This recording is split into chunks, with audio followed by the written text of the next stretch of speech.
The last time Ava Mercer slept in a real bed was 23 days ago. She knew because she had counted, not out of self-pity. She was past that. She counted because counting kept her brain occupied during the hours between 2 and 5 in the morning when the cold stopped being merely uncomfortable and started being something else entirely.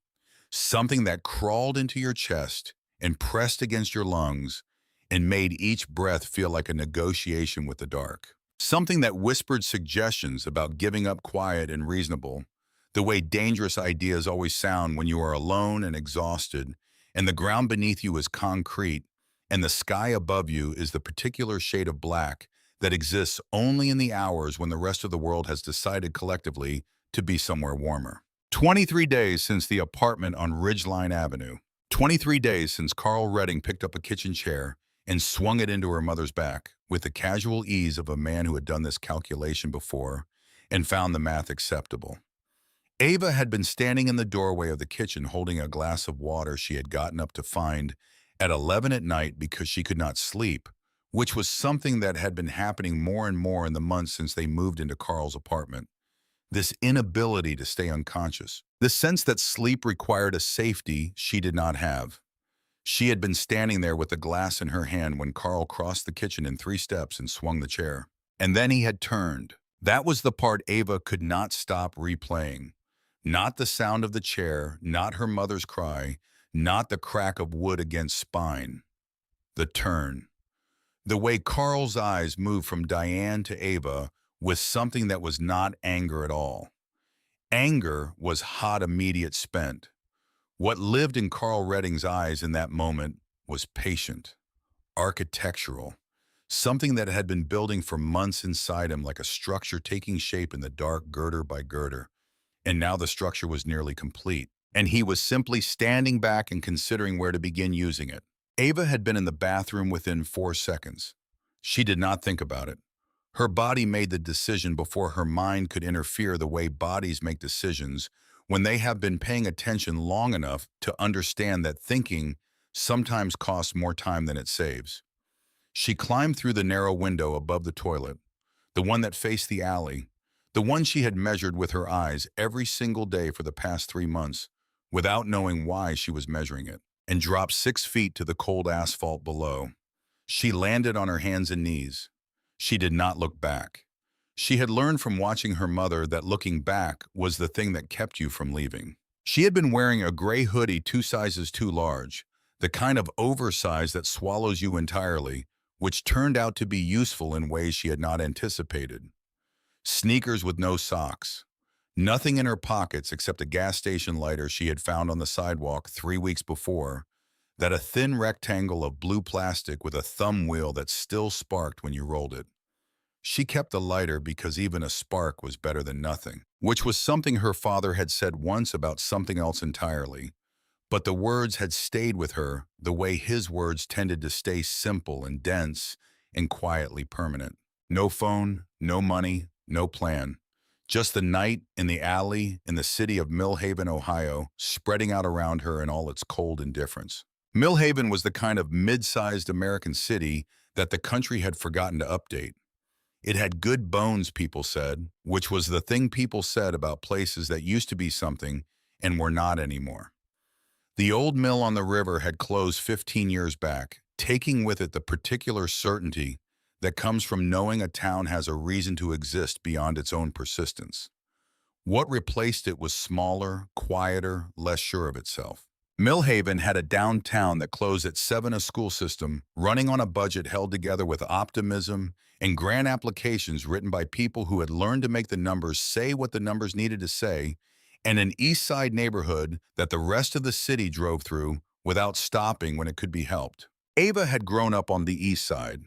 She knew it the way you know a place you never chose, which is to say completely instinctively in your bones and your feet and the back of your throat. She knew which doorways stayed dry when it rained from the northwest. She knew which dumpsters behind which restaurants were emptied on which mornings and which ones had residual warmth from commercial kitchen vents nearby. She knew which bus benches had backrests that blocked the wind and which ones were open on all sides and useless against October cold. She knew the rhythms of the street with the precision of someone whose survival had depended on learning them, not as an exercise, not as preparation for something, but as the immediate ongoing daily work of staying alive in a city that had not arranged itself with her in mind. She drifted for the first 19 days. Not randomly. Ava did not do things randomly.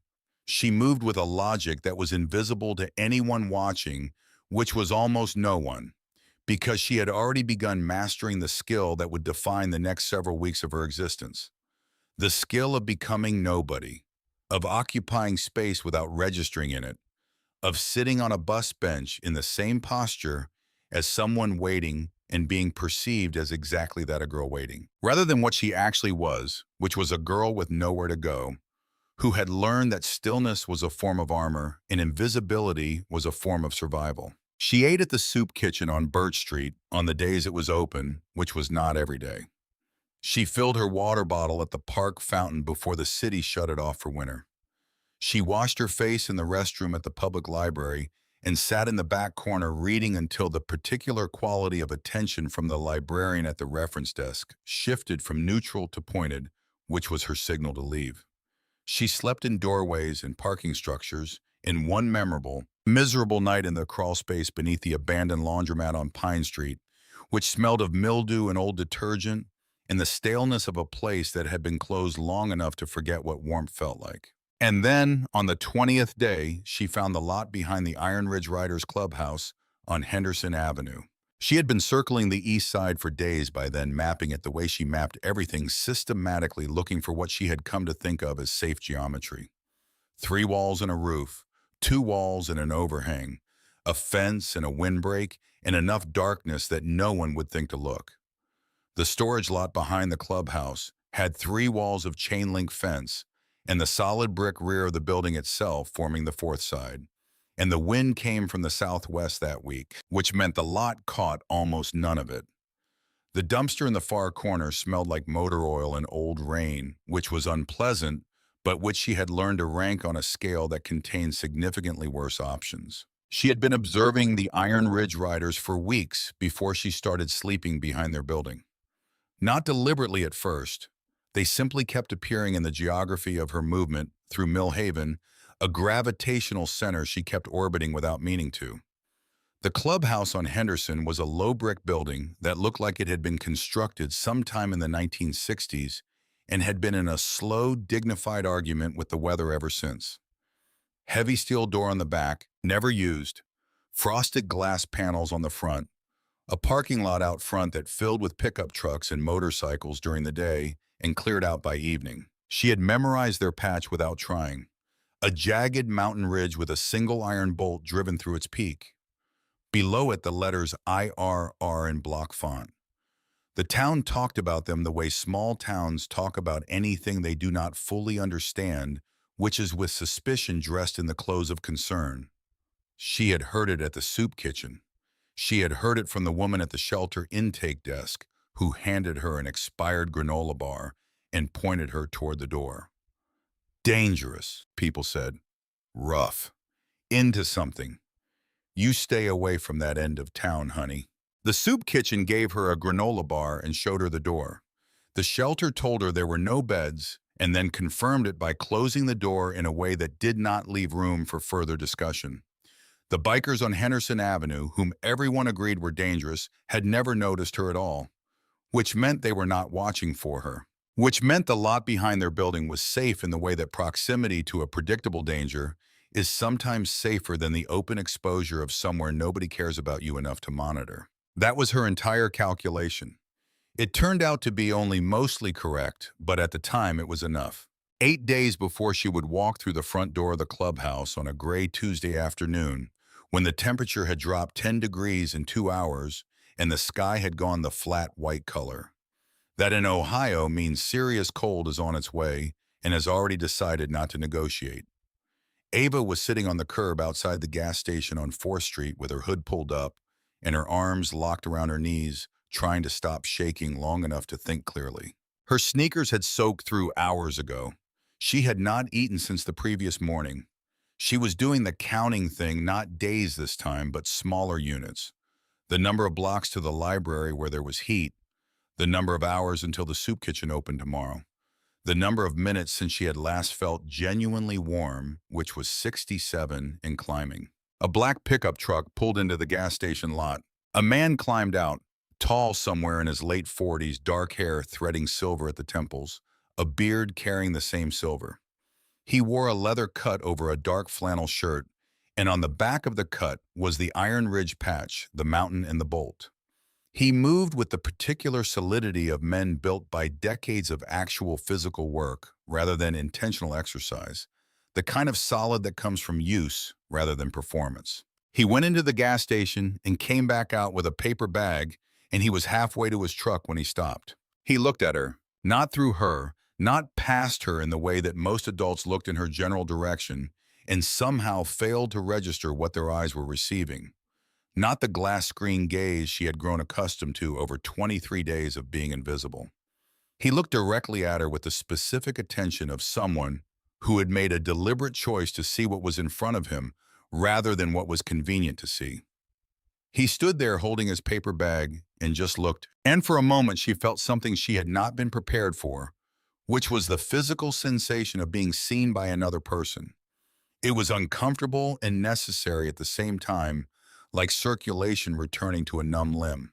He walked over. He crouched down, putting himself at her eye level without being asked, which was something adults almost never did, without making it feel condescending, and he set the paper bag on the curb beside her.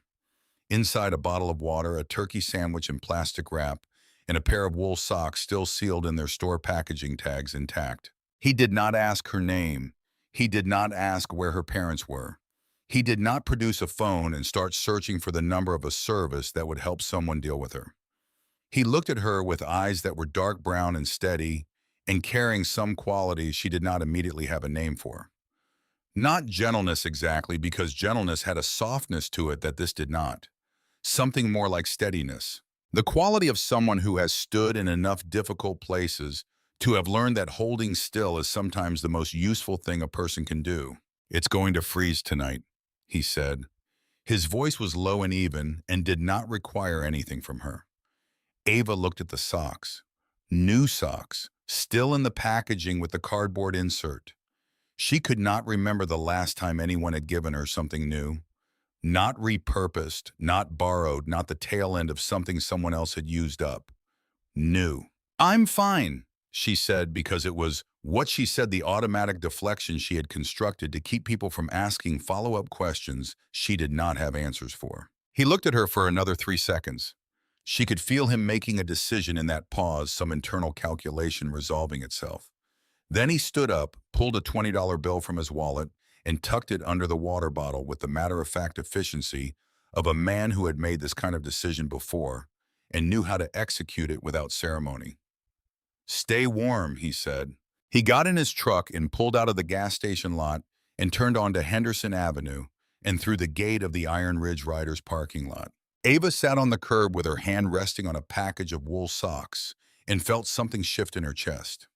Not dramatically, not the way things shift in stories with music and light, just a quiet tectonic adjustment of some interior weight that had been bearing down on her for 23 days, a small but perceptible easing, the way a knot loosens, not when you pull at it, but when you stop pulling and let it find its own release. That night, for the first time, she slept in the lot behind the clubhouse. She thought about her father often in those hours between 2 and 5 in the morning. Marcus Mercer had been a welder at Garfield Shipyard, a quiet man with large hands who read paperback westerns and kept a stack of them on the nightstand that he worked through steadily, one every week or 10 days, replacing each finished one with a new one from the used bookstore on Clement Street. He made pancakes on Saturday mornings with a focused attention he brought to everything he did, getting the temperature of the griddle exactly right, watching the bubbles form at the edges before he flipped. His laugh started somewhere low in his chest, and by the time it reached the air, it sounded like gravel rolling downhill entirely uncontained. The laugh of a man who found things genuinely funny and had decided long ago that moderating the expression of that was not something he owed anyone. He died on a Tuesday morning at 2:47, walking home from a night shift at the shipyard, when he heard a woman screaming inside a convenience store 3 blocks from their apartment on the east side.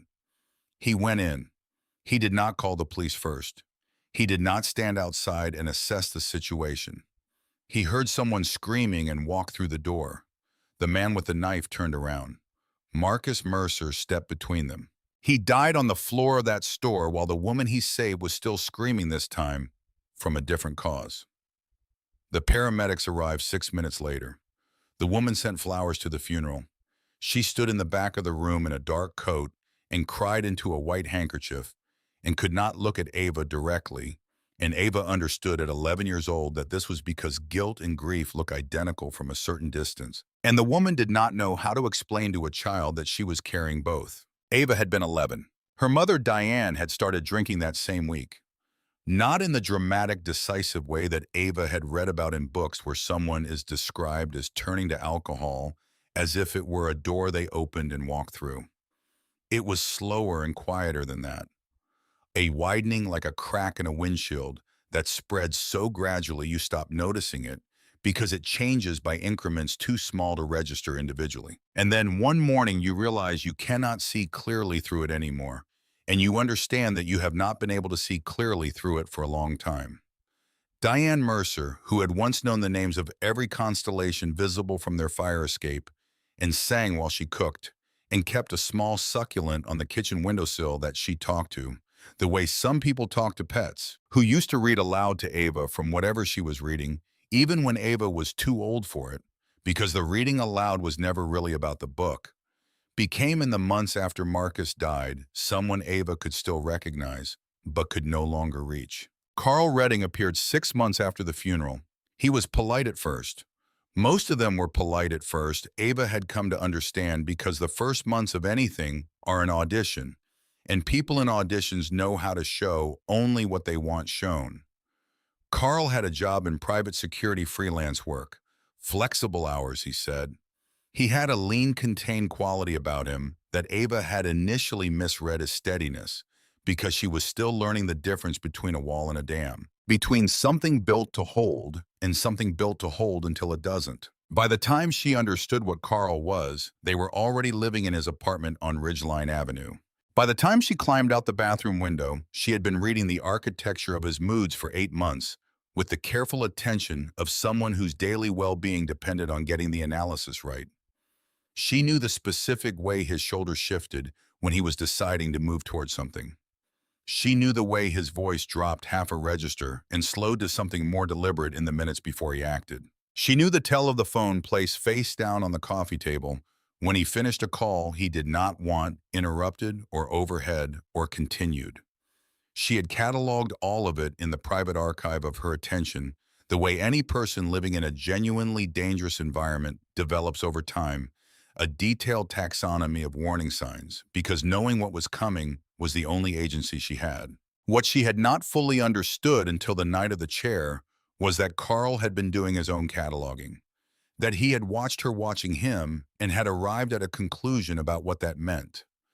The patience in his eyes when he turned from her mother to her was not the look of someone losing control. It was the look of someone who had been building toward a specific moment and had just reached it.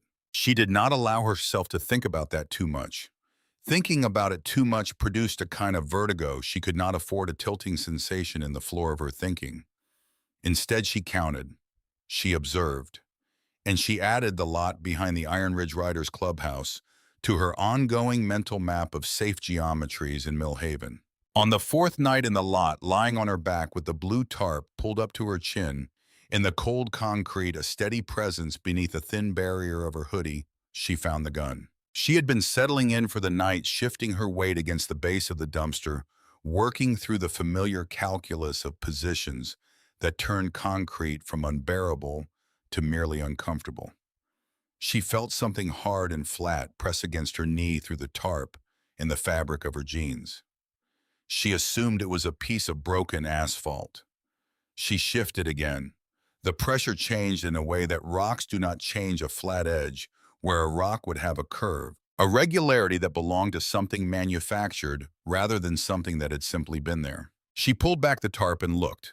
She was sitting partly on a folded piece of canvas she had not noticed in the dark, heavier than the other tarps she had been using. Darker, more precisely folded, tucked against the base of the dumpster, with the particular tidiness of something placed there rather than left there. She lifted the edge of the canvas. Underneath, sealed inside a clear plastic bag positioned flat against the concrete, was a handgun. The next 10 seconds were the longest of her life up to that point, and she had lived through some long seconds. Her hand jerked back, and she pressed it against her sternum as if proximity to the object might cause something irreversible.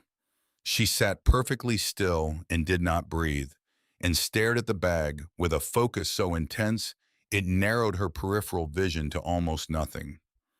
Then she made herself look properly. It was a pistol, black, compact. She knew almost nothing about guns, had never held one, had never wanted to. But she knew enough to read what was wrong about this one. The plastic bag was clean, not grimy with accumulated grime the way outdoor stored objects accumulated grime in cold, damp weather. The surface of the bag had no condensation on the inside, which meant it had not been sitting in the cold long enough for the temperature differential to produce moisture. The gun inside looked maintained, the metal catching what little ambient light reached the back of the lot with no evidence of rust or surface degradation.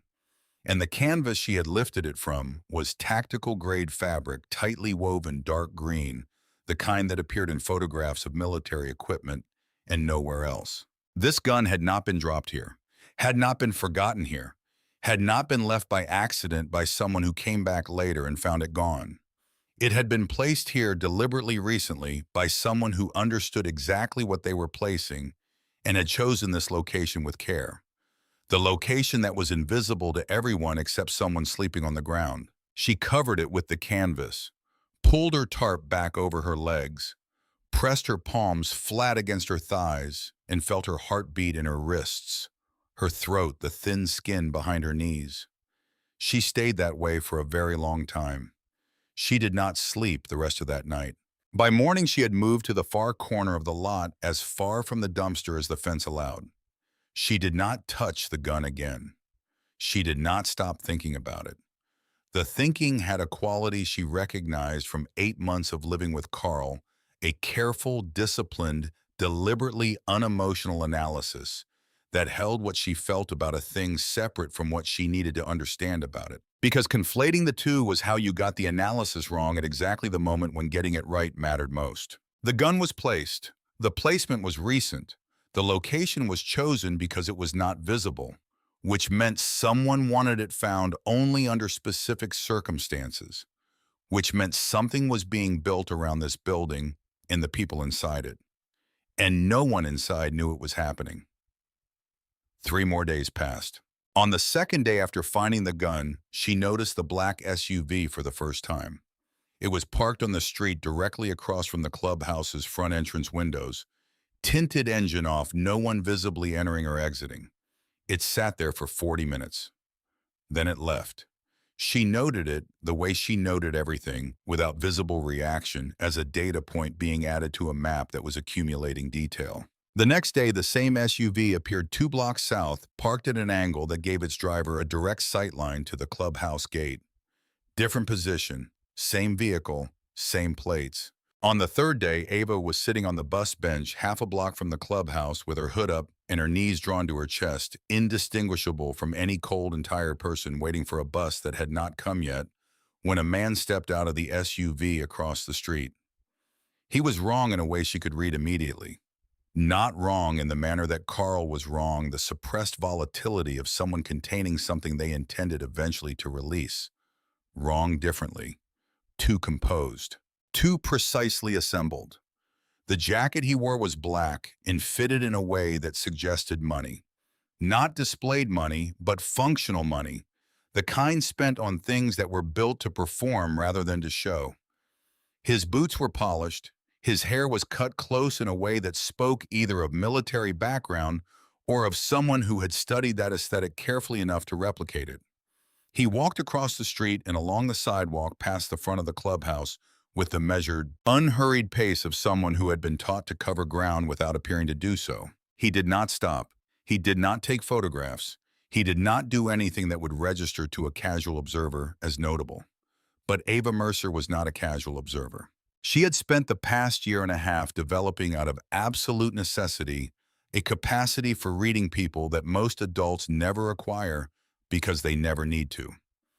When your physical safety depends on correctly interpreting what another person is going to do before they do it, you learn the angle of a shoulder, the distribution of weight between feet, the difference between a hand resting and a hand preparing. You learn what it looks like when someone is studying a place versus when they are simply looking at it. You learn to read the specific quality of attention that a person in surveillance mode directs at their target, the way it registers without landing, the way it takes in without appearing to. This man was surveilling the clubhouse. She knew it with the same low-grade certainty she knew weather changes and mood changes. Not as a conclusion she had reasoned her way to, but as something she had read directly from what was in front of her. And the gun behind the dumpster, in this man in his fitted jacket, and the SUV that had circled the block for 3 days were not separate things. She felt it in her chest, in the place where certainty lived before it became language. Something was being assembled here, aimed here, and no one inside the brick building on Henderson Avenue knew it was coming. On Thursday evening, Ava did something she had not done in months. She went somewhere on purpose. Not for food, not for shelter, not to escape, to understand. The Millhaven Community Center was a squat brick building on Grove Street that smelled of floor wax and drip coffee and the particular institutional dryness of spaces that hosted too many underfunded meetings. Ava slipped in through a side entrance and claimed a folding chair in the back row, settling herself between an elderly woman with a carved wooden cane and a man who smelled of cigarettes and laundry detergent. Neither of them looked at her. She was, as always, precisely what she needed to be. The room held approximately 60 people. A banner across the front wall announced Millhaven Forward Building Our Future Together in a font designed to evoke spontaneity without achieving it. At the podium stood a man she recognized from the yard signs that had appeared on every third lawn for the past month. Russell Graves. He was broad-shouldered and mid-50s with silver hair swept back from a tan forehead and teeth that were white in a way that felt like a decision independent of the rest of his face. He wore a navy blazer over an open-collar shirt, and he smiled with the particular control of someone who had spent considerable time in front of mirrors studying what warmth looked like from the outside. "Millhaven deserves better," he said into the microphone, his voice calibrated for intimacy, at volume the voice of someone who had learned that people respond to being spoken to rather than spoken at. "This town has been held back for too long by elements that don't represent who we are. Organizations that operate outside the law. Groups that make our streets feel uncertain and our neighbors feel like strangers in their own neighborhood." He never said the name. He did not need to. Everyone in the room understood. The Iron Ridge Riders. The men on Henderson Avenue who had 3 summers ago rebuilt the playground at Garfield Park with their own labor and donated materials because the city's maintenance budget had not stretched that far. Who ran free oil change clinics for single-income households every spring? Who had shown up with generators and chainsaws after the ice storm 2 winters ago took out power to 4 blocks of the east side, and the city's response had taken 36 hours to materialize? Graves showed slides, architectural renderings of condominiums and retail spaces, glass and steel and clean lines full of people who had been generated by someone's idea of who prosperity looked like. A rooftop garden on a mixed-use building, a plaza with outdoor seating, and at the center of every rendering, in the precise location currently occupied by a weathered brick building with a hand-painted sign, a glass-fronted structure that reflected back an idealized version of the sky above it. He wanted the land. Ava understood it in the way that some understandings arrive not as a conclusion you reason toward, but as a shape you suddenly recognize having been looking at all along. This was not about public safety. This was not about community standards or neighborhood character. This was about property, about the value contained in the land beneath the Iron Ridge Riders Clubhouse, about the gap between what that land was currently used for and what it could become in the hands of someone with enough capital and enough political cover to force the transition. The gun was part of that transition. The man in the fitted jacket was part of that transition. The town halls and the yard signs, and Russell Graves and his manufactured warmth were the political architecture of a removal that needed to look like public will rather than private profit. She sat in her folding chair in the back row and felt something she had not felt since the night her father died. Not fear, not sadness, something cleaner and colder than either. An anger that did not require heat to sustain itself, the kind that runs as a current rather than a flame, carrying things forward without burning itself out.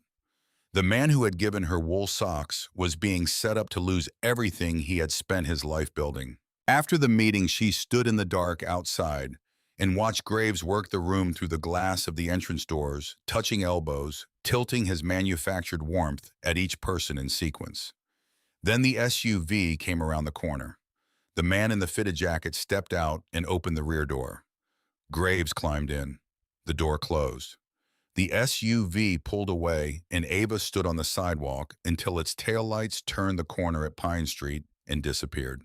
Then she walked back to the lot behind the clubhouse, lay down under her tarp in the far corner, and looked at the strip of Millhaven sky visible above the chain-link fence, dark and sparse with stars that the light pollution almost, but not quite erased. She thought about her father. Marcus Mercer had not walked into that convenience store because he wanted to be a hero. He had not made a calculation about risk and decided it was acceptable. He had heard someone screaming, and his body had already been moving before his mind formed the thought. Because some people are constructed in a way that does not permit them to pass certain kinds of suffering without engaging it. Not a choice in the moment. In architecture, the fundamental structural composition of who they are, expressing itself in the only way it knows how. Ava had spent 2 years being angry at that architecture. She had been furious at her father's bravery, in the specific, devastating way that you are furious at something you loved, for costing you something you needed. His bravery had left her alone in a world that did not know what to do with her, and largely preferred not to try.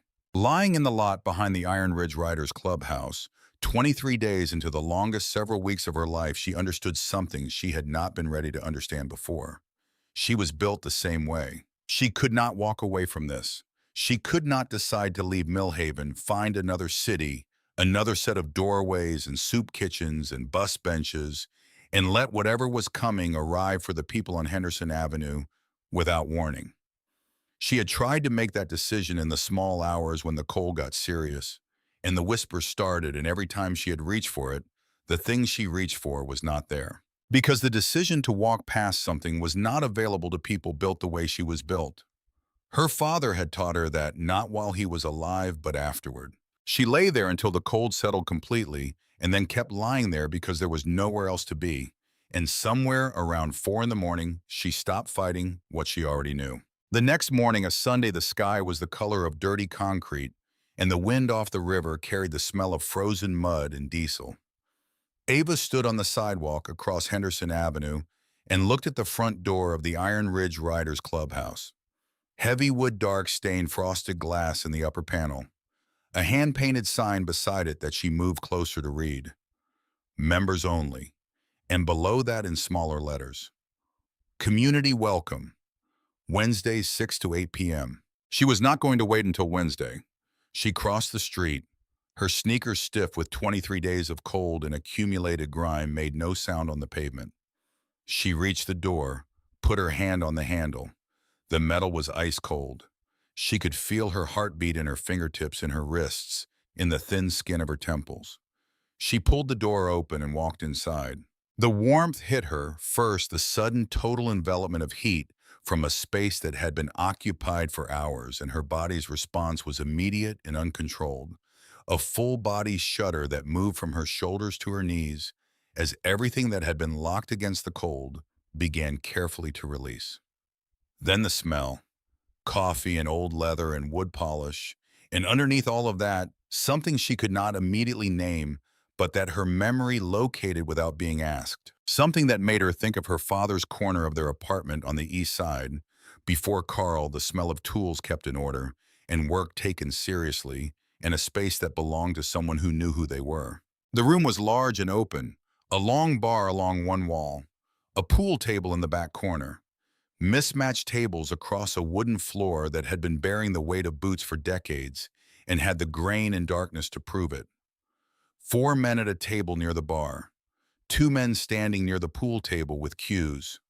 All of them turned to look at her in the same instant, and the silence that dropped over the room was complete and specific. The silence of a space that had not been expecting what had just walked through its door. Ava stood in the doorway, 5'2", 91 pounds, a gray hoodie that had not been washed in 3 weeks, dark circles carved into the skin under her eyes, dirt under her fingernails.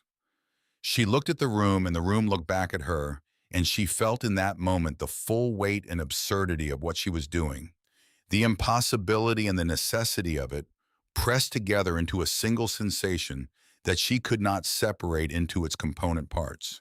Then she said the only thing there was to say, "I need to talk to whoever's in charge." Her voice did not shake. She was genuinely surprised by that.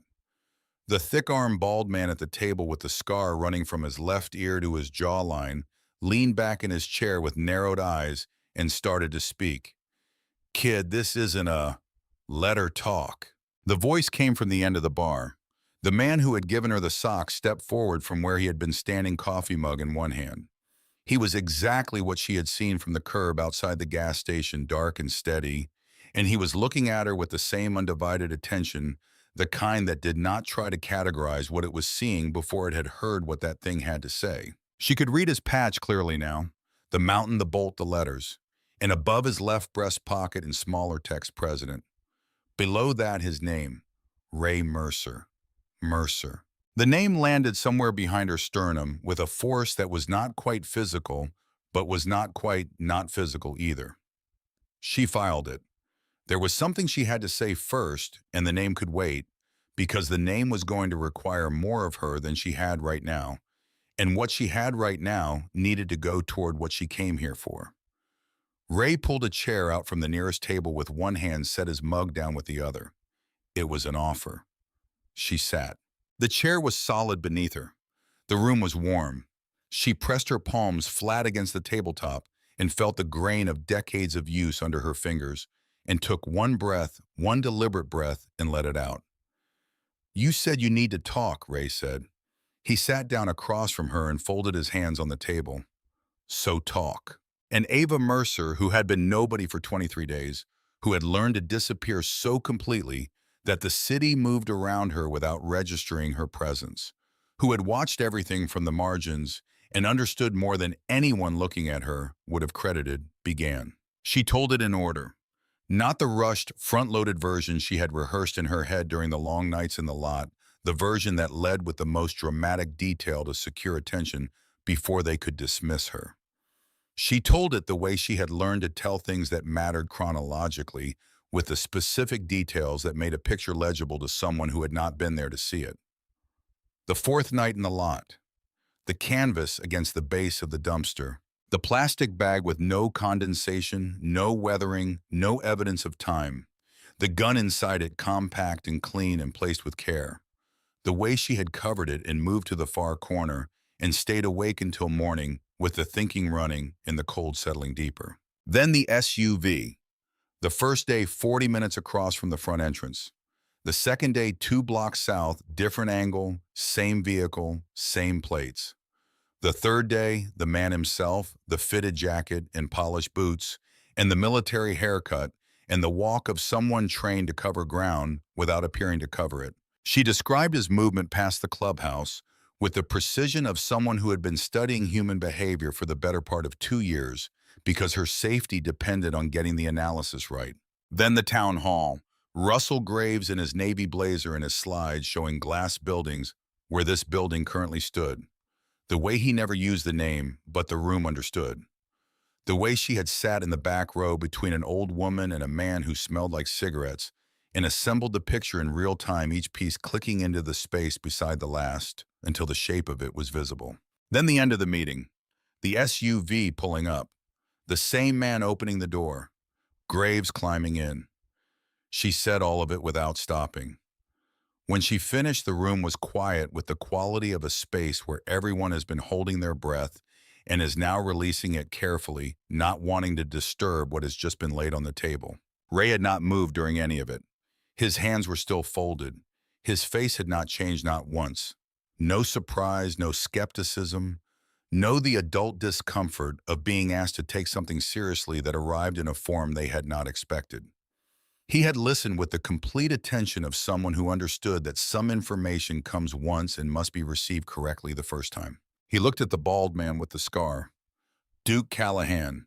The patch on his cut below his name read Sergeant at Arms. Duke, backlot. Duke was out of his chair and through the rear door before the sentence finished. The steel door shut behind him with a sound like a period at the end of something.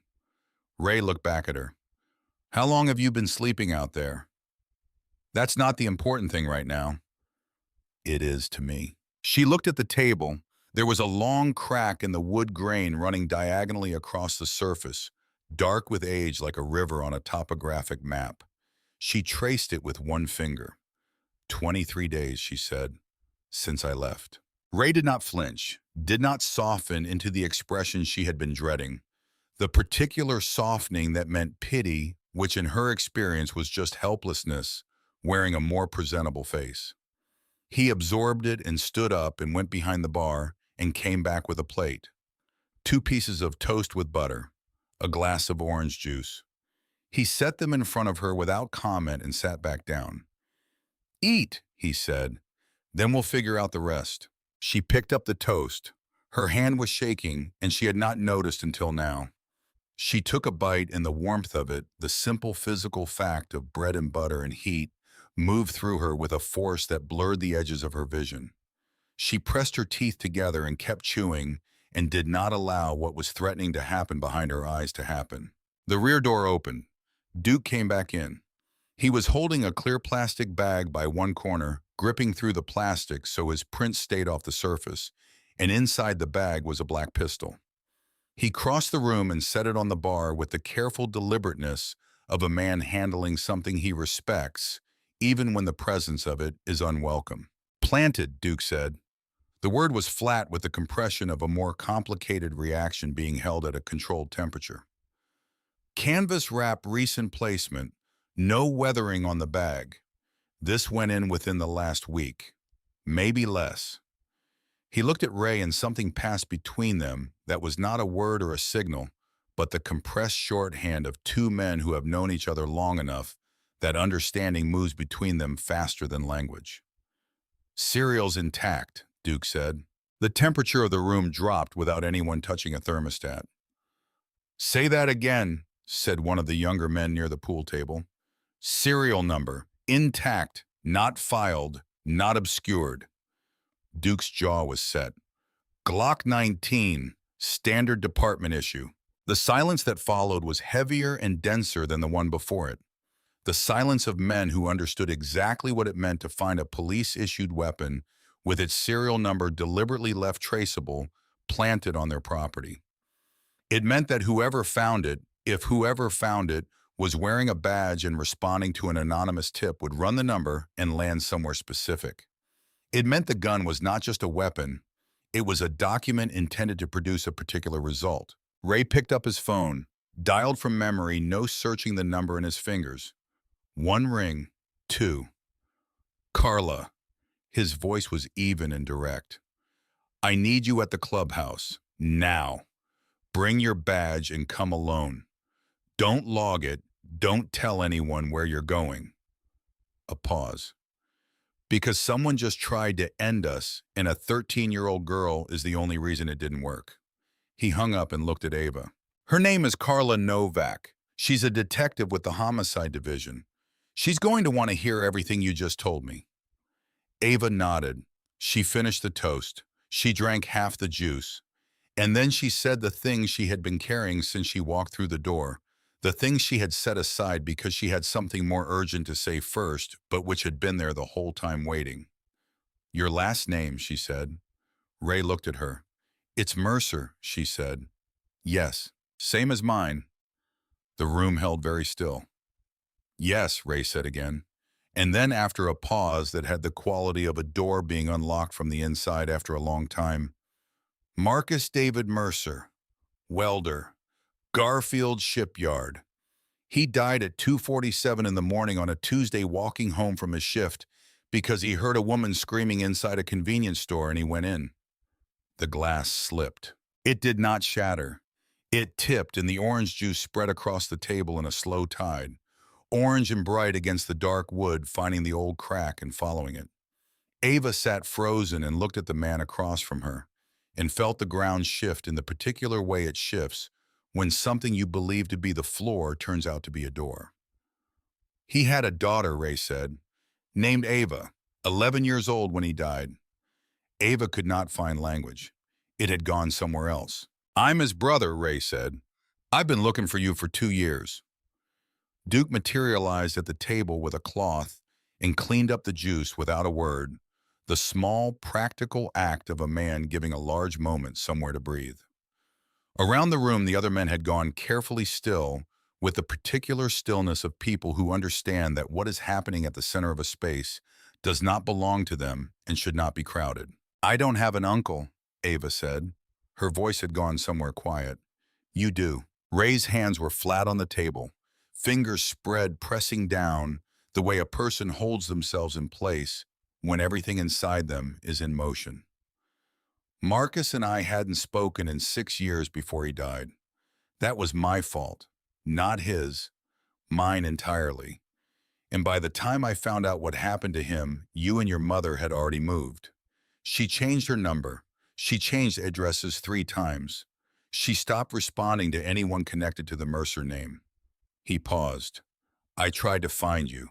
I want you to know that I tried. But trying and succeeding are not the same thing, and I did not succeed. Almost. Ava looked at his face and searched it with the careful, systematic attention she brought to faces that mattered. The jawline was similar to her father's, but harder, more angular shaped by years and decisions that left their evidence on a person. The eyes were the same dark brown, but carrying something different from what Marcus Mercer's eyes had held. Her father's eyes had carried warmth like a slow fire patient and constant. Ray's eyes held something that had once been warm and had learned to operate in the absence of it. The eyes of someone who had stood in difficult places long enough that difficult places had become the landscape he knew best. Why 6 years, she asked. Why didn't you talk to him? Ray turned a napkin over in his hands, slowly giving himself the 3 seconds that small physical action buys. Because I made a choice about 20 years ago that your father couldn't forgive, he said, and he was right not to forgive it. Before she could ask more, the rear door opened and Duke came back through, and this time he was not alone. The woman who came in and behind him moved with the authority of someone who had never found it necessary to announce herself because her presence was announcement enough. Mid-40s, dark hair, pulled back tight jeans, and a gray jacket that did not conceal the badge clipped to her belt. She swept the room with a single look that registered everything and settled on Ava with the clinical direct attention of someone who had spent a career reading what damage looked like and knew all its variations. Carla Novak, she said, pulling a chair to the table without waiting. Millhaven PD homicide. I owe Ray a favor that apparently has no floor. She looked at the bar. That the weapon, bagged, untouched, Duke said. Carla crossed to the bar and examined the Glock through the plastic without lifting it. She was quiet for longer than the examination required. When she came back to the table, the professional composure she had carried in had thinned at the edges in the way that composure thins when a person is trying not to show how seriously they are receiving something. Glock 19, she said. Standard department issue. If I run that serial, and I am going to run that serial, it traces to either an active officer's personal inventory or a weapon pulled from evidence lockup. She sat down and looked at Ava with an expression that was not warm, but was direct in a way that felt like respect. Tell me everything. From the beginning. Don't edit. Don't decide what's important. Tell it in order. So Ava told it again. The same story in the same order with the same specific details, and she watched Carla's face while she talked the way she watched every face she needed to read for the signs that someone was actually hearing rather than waiting for a pause. Carla was hearing. She took notes in small, precise handwriting on a small pad with a mechanical pencil, and when Ava finished, she tapped the pencil against the pad 3 times in the private punctuation of someone processing. If this is what it looks like, Carla said, someone with access to police inventory planted a traceable weapon on your property to manufacture probable cause for a raid. That's not a local operation. That requires connections inside the department, possibly the prosecutor's office. Graves has those connections, Ray said. Graves is a city council candidate with a real estate background and a donor list I'd need a subpoena to read. Carla looked at Ray with an expression that carried the residue of a history Ava could feel without being able to read its details. What I'm telling you is, this isn't one man with a grudge. This is coordinated, multi-layer, and you're not just fighting a politician, you're fighting whatever system he's built into. So what do we do? Duke asked from across the room. We build a case, Carla said. I can run the serial off the books, pull traffic cam footage from Henderson for the last 3 weeks, see if the SUV appears consistently. But I need time, and I need every single person in this room to not do anything that gives them a reason to move before we're ready. She was looking at Ray when she finished that sentence. Ray held her gaze with the expression of someone receiving information they already know and are choosing to acknowledge formally. We don't do stupid, Ray said. You did Barstow, Carla said. The room changed temperature again. Duke closed his eyes briefly and exhaled through his nose. Tommy Briggs, leaning against the wall near the pool table, found something important to look at on the floor. Garrett Wren, the vice president, who had been standing against the far wall with his arms crossed since Ava came downstairs, went still in a way that was qualitatively different from his previous stillness. Ray's jaw tightened, a small movement, almost nothing. But Ava caught it because she caught everything. That was 7 years ago, Ray said. And it's still the first result when anyone runs the Iron Ridge Riders through any database. Carla's voice was flat and factual, merciless, in the way of someone delivering findings rather than opinions. 3 members arrested, 1 convicted, property damage, an assault charge that got pled down. You want to know why someone like Graves thinks he can frame you and have the public believe it? Barstow is why. 1 incident 7 years ago, and it's still the headline. Ray said nothing. Ava looked at him and recognized the stillness, the specific controlled absence of reaction that a person develops when they have received a true thing that costs something to receive. I'm not raising it to punish you, Carla said, dropping her voice by a fraction. I'm raising it because when this becomes public, and it will become public, Graves people will use it. Every reporter who covers this leads with Barstow. If anyone in this club does anything between now and when we're ready, you hand them the narrative they want. She looked around the room. All of you understand that? A quiet that meant yes. Carla turned to Ava. Where are you sleeping tonight? I'm fine. That's not what I asked. Ava felt the familiar architecture begin to assemble itself, the walls that went up automatically whenever an adult asked questions whose answers led to phone calls that led to systems that led to outcomes she could not influence. Every adult who had ever asked where she was sleeping had used the answer to put her somewhere she had not chosen. She's staying here, Ray said. Ava looked at him sharply. There's a room upstairs, Ray said, speaking to Carla, but meaning both of them. Storage, we'll clear it. Put a cot in it. Ray, Carla's voice carried a warning with specific edges. You cannot simply take in a minor without going through, I'm her uncle. The words settled into the room and the room rearranged itself around it, every person present absorbing the implications simultaneously. Carla's pen stopped moving. She looked at Ray, then at Ava, then back at Ray. Since when? Since the day she was born. I just didn't earn it until now. Carla studied him for a long moment with the expression of a woman recalibrating a situation she thought she had already fully mapped. Then she closed her notepad and stood. I'll need documentation. I'll need to make some calls that won't go through official channels. She pointed her pen at Ray. 48 hours before I have to report this through proper custody procedures. 48. Don't make me regret giving you that. She went out through the front door. Her car receded down Henderson Avenue, and the sound of it faded into the ambient noise of the East Side evening. Duke and Tommy Briggs moved the storage room in 40 minutes, carrying out boxes of old parts catalogs and stacked oil filters while Ava stood in the doorway and watched. Tommy dropped a box on his foot, swore caught himself, looked at Ava with the expression of a man remembering she was 13. Sorry, he said. I've heard worse, she said.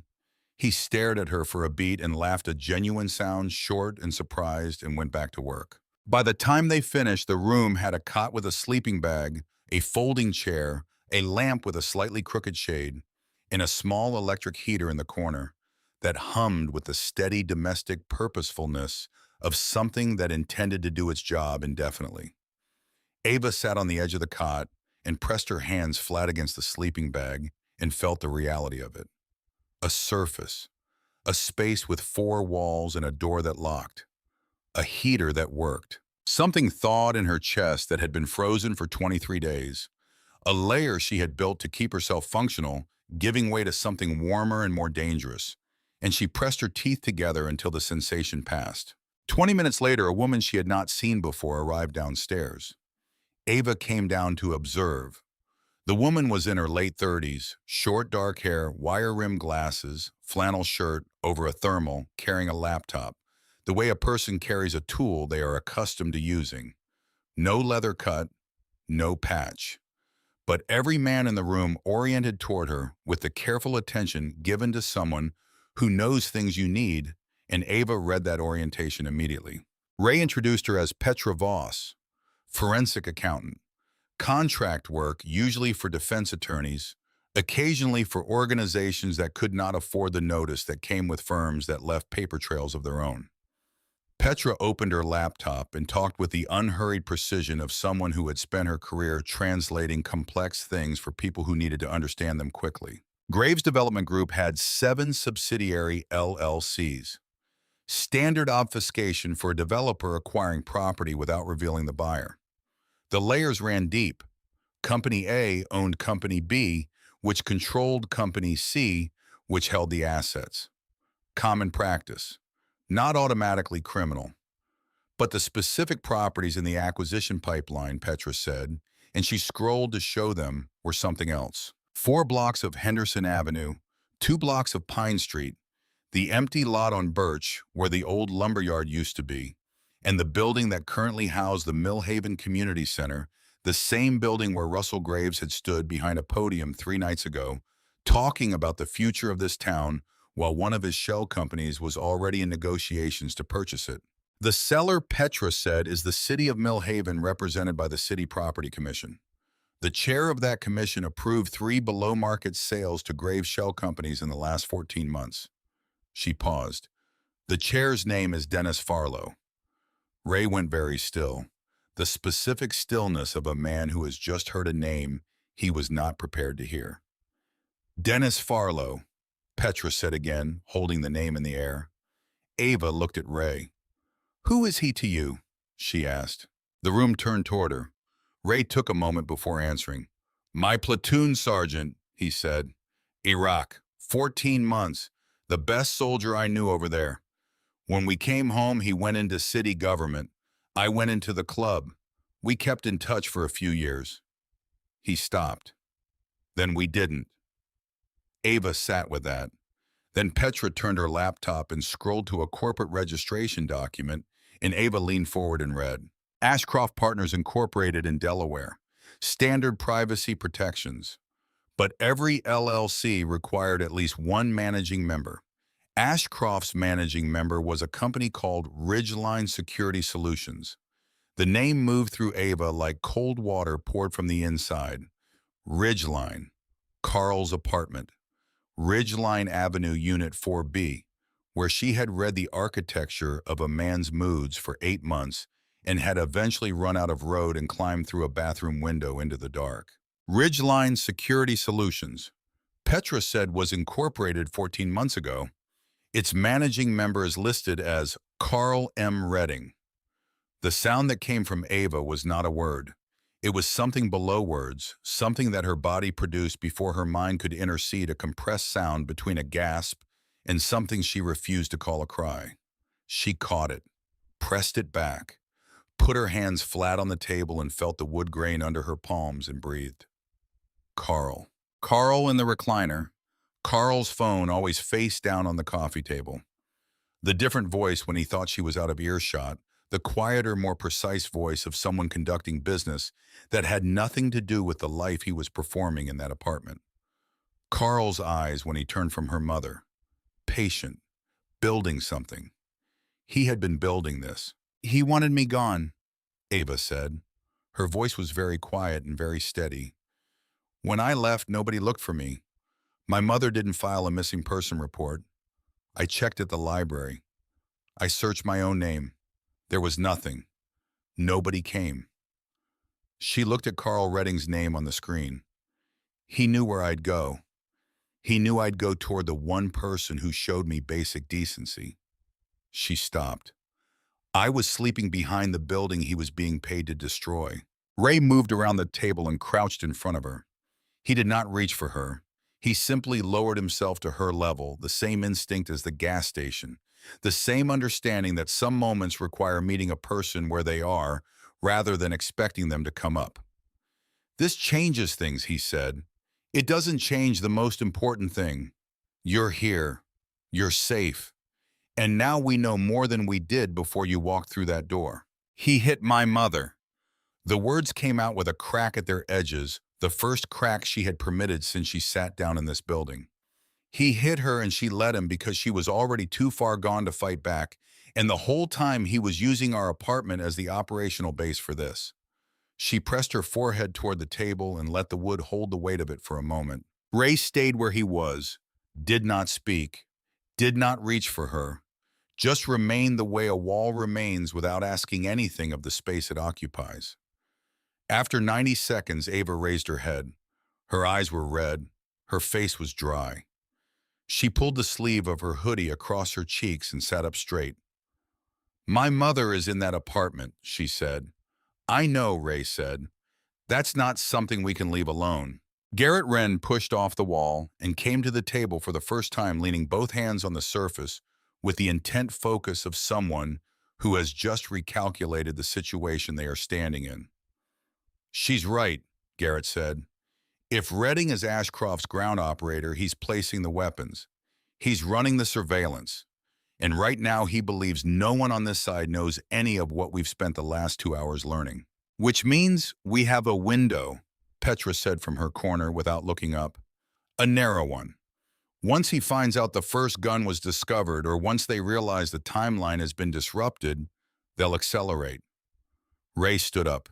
He looked at the room, at the faces of the people in it, and Ava watched him do what she had watched him do since she walked through the door, absorbing everything, weighing it, arriving at a conclusion without performing the deliberation. Farlow, he said, he's the inside connection, the one who cleared the property path, and he's the one person in this entire operation who might still have enough of what he used to be left to use.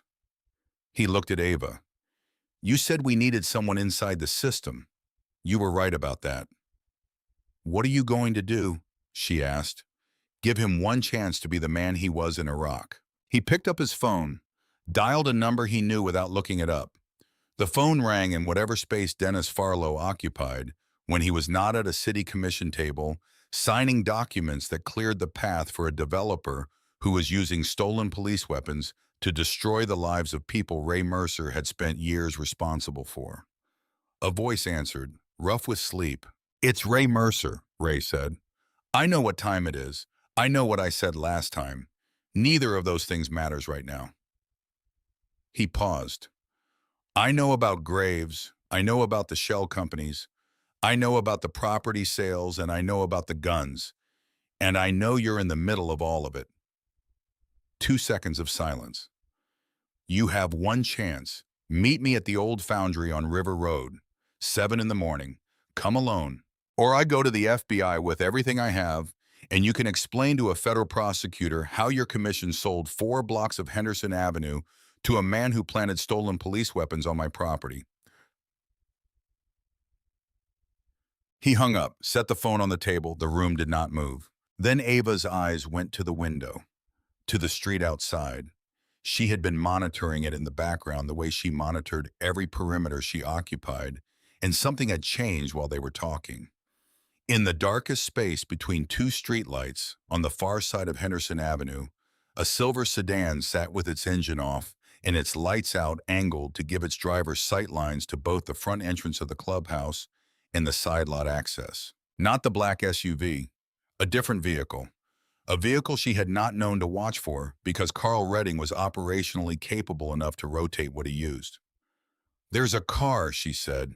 Every head in the room turned. "At least 40 minutes, Ava said before anyone asked. "Maybe longer. I didn't register it as significant until just now." Ray looked at the sedan and his jaw set in the way it set when a decision was already made and just needed the formality of being named. "He's been watching," Ray said. "He knows I'm still here. He doesn't know what's happened inside. He doesn't know about the gun or Petra or any of it. All he knows is the timeline is running and he's watching for movement." He picked up his keys. The metal rang against the table in the quiet room. "Then we use that," he said. He looked at Ava and his expression was the most open it had been since she walked through the door, not soft, not warm in any uncomplicated way, but carrying something that had no other name except recognition. The look of a person seeing something of themselves in someone else and understanding what that means about both of them. "Stay in the building. Don't open the door for anyone except Duke. If Carla calls, tell her everything we found tonight. Everything." He reached into the inside pocket of his cut and withdrew a folded piece of paper, set it on the table in front of her. "If she doesn't call by noon tomorrow—" "What do I do?" Ava asked. "Call that number, FBI field office in Carver City, agent named Cutter. Tell him everything. Not just the gun and Graves. Everything. Carl, Farlow, the shell companies, Barstow. All of it. Nothing left out." Ray Duke started. "Everything," Ray said, and the word had the weight of someone who had learned through experience what happens when you leave pieces of a story out of the telling. He pulled on his leather cut and adjusted the president patch with the automatic gesture of long habit and walked to the door. He stopped with his hand on the frosted glass. Through it, the orange light of Henderson Avenue was a soft glow from the other side. The street beyond it, waiting the morning. Beyond the street, waiting the foundry on River Road 7 miles away waiting. He looked back at his brother's daughter. "Get some sleep," he said. He opened the door and walked out into the October cold. The Harley's engine broke the quiet of Henderson Avenue, a sound that moved through the walls and the floor and settled in Ava's chest like a second heartbeat starting up, and then faded as he turned onto the avenue, and the darkness absorbed the sound of him. Across the street in the silver sedan that no one had known to watch for until Ava watched for it, a pair of binoculars came down. A phone came up. The call lasted 7 seconds. "She's inside," Carl Redding said. His voice was the professional voice, the quiet, precise business voice that she had heard through walls for 8 months without understanding what it was the voice of. "Mercer just left. He's alone." The phone went down. The sedan sat in the dark with its lights off and its engine cold, and inside it a man who had found it convenient for his stepdaughter to disappear sat and waited for a morning. He believed he had already decided the shape of. He did not know what she had found under the canvas. He did not know what she had set in motion. He did not know that the machine he had spent 14 months building, the shell companies, and the surveillance, and the planted weapons, and the complicit commissioner, and the political narrative constructed to make destruction look like civic improvement was already being quietly and methodically taken apart in the building he was watching. Upstairs in a room that smelled of cardboard and dust, and the faint mechanical warmth of the new heater, Ava Mercer lay on a cot with a sleeping bag pulled up and looked at the ceiling and did not sleep. She thought about the piece of paper on the table downstairs. She thought about the serial number on the gun and what it meant about who had access to police inventory. She thought about Dennis Farlow at a commission table signing documents and the gap between the soldier Ray had described and the man he had apparently become, and the thousand small individual choices that accumulated into that gap over time. She thought about Carl Redding in his silver sedan in the dark, watching the building where his stepdaughter was sleeping and what it required of a person to be capable of that. She thought about all of it in the careful, systematic, unemotional way she had learned to think about dangerous things, keeping what she felt about them separate from what she needed to understand about them. And sometime in the early hours of the morning, without deciding to, she slept. She was already awake when the footsteps came up the stairs. She had been lying on the cot for 2 hours in the particular suspended state that comes in, the time before something happens that cannot be undone. The heater hummed. The building settled in its old way around her, wood and brick contracting in the cold. And below her, the murmur of voices had been going since before she closed her eyes. She had listened to the tone of them without catching words, reading the texture of serious men working through something difficult in low voices. And at some point, the voices had stopped, and it was the stopping that brought her fully awake. 2 taps on the door. Fast. Duke's knock. She had already learned it. She was on her feet before the second tap finished. Hoodie over her head, sneakers on, unlaced, door open. Duke's face in the hallway carried the steadiness she had come to expect from him, but underneath it, something was compressed, the look of a man holding a significant amount of pressure and concentrating on keeping his hands closed around it. Downstairs, he said. The room below had been reorganized while she slept. The pool table was covered with a sheet of plywood, and on top of it were photographs, printed pages, and Petra's laptop showing traffic camera stills time-stamped across 3 weeks of Henderson Avenue. Ray stood at the head of this arrangement with his phone in his hand and the exhaustion of a man who had not slept and had stopped pretending he might. Petra was in her corner, fingers moving. Garrett leaned against the far wall with a cigarette burning between his fingers, lit this time, the smoke rising in slow spirals into the overhead light.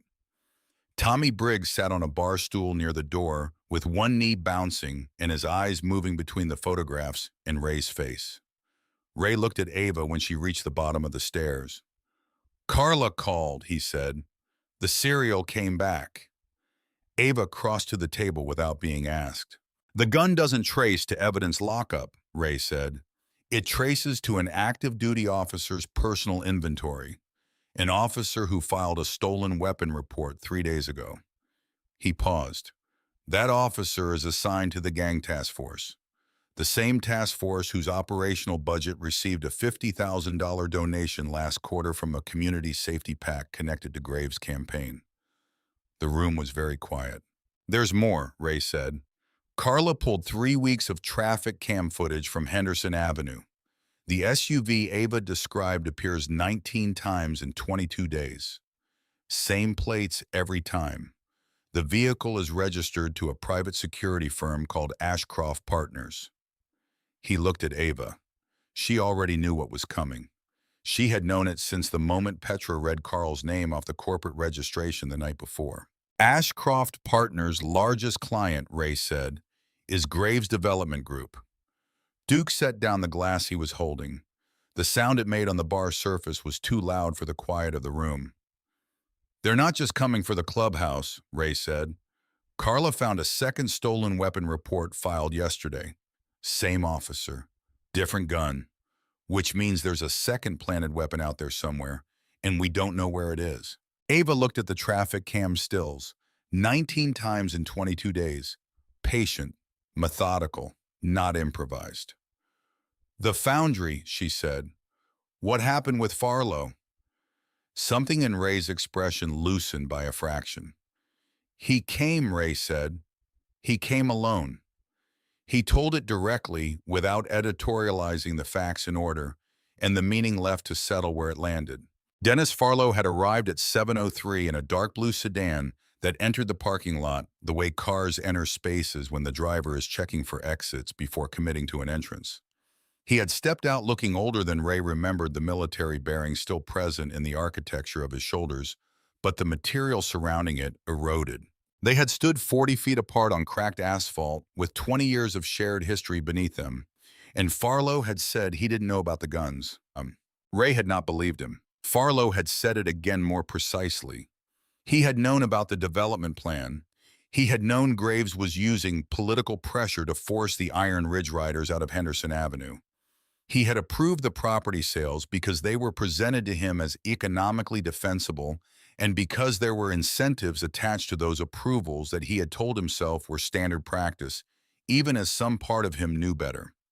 He had known it was not entirely clean, and he had signed anyway. But he had not known about Ashcroft, had not known about the guns, had not known that the man running the ground operation for Graves was a private security contractor named Carl Redding, who had been living in the same apartment as the missing stepdaughter of the man standing across from him in an abandoned parking lot at 7 in the morning. When Ray said Carl's name, all the color left Farlow's face simultaneously, not gradually, but all at once. He knew Carl, Ava said. It was not a question. He knew Carl, Ray confirmed. Not well. Carl had been at 2 meetings with Graves that Farlow attended, introduced as a security consultant. Farlow said he assumed it was standard campaign security. But now he knows what Carl actually is. Now he knows. He's going to cooperate. He's going to testify. He's frightened, but he'll do it. Ava looked at the documents arranged on the plywood, the photographs and the printed corporate registrations, and the traffic cam stills that Petra had organized with the methodical care of someone building an argument that needed to hold weight under examination. It was a case, incomplete with gaps that still needed filling, but the shape of it was visible. Then Duke's phone rang. He answered, listened for approximately 4 seconds. His expression did the specific thing expressions do when information arrives that changes the geometry of the situation. Back door, Duke said. Tommy heard something on the stairs. He was moving before he finished the sentence. Ray was moving. Ava stayed where she was because she understood immediately that the most useful thing she could do was stay near the table near the documents near Petra's laptop. She heard it then, through the rear wall of the building, the heavy steel door on the back of the clubhouse, the door that was never used opening with the protest of metal that had been still for a long time being asked to move. Then footsteps, more than one set. Measured, controlled the footsteps of people who had practiced moving through unfamiliar spaces quietly and were executing that practice now.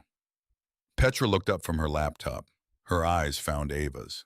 Upstairs, Petra said. One word quiet, the word of someone who had reached a conclusion faster than the situation had fully presented itself.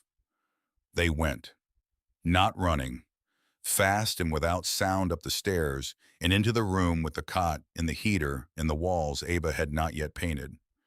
Petra pulled the door closed and turned the lock and set her laptop on the folding chair and kept working because Petra Voss did not stop working.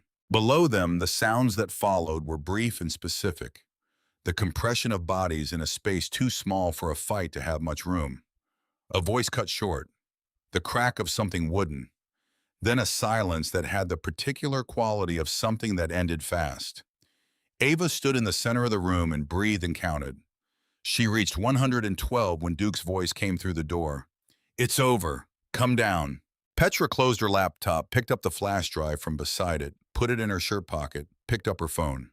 They came down into a room that looked like the aftermath of something that had concluded before anyone fully understood it was happening. Duke was near the bar with blood running from a cut above his left eyebrow, dark and slow dripping into his eye. He wiped it with the back of his hand with the efficiency of a man for whom this was not a novel experience. Tommy Briggs was on the floor near the pool table with his back against the wall, holding his right arm against his chest at an angle that indicated it was not working correctly. 2 other members stood near the bar, breathing hard and wearing the marks of something that had been fast and ungentle. Garrett Wren was sitting in a chair in the center of the room with his hands zip-tied behind his back.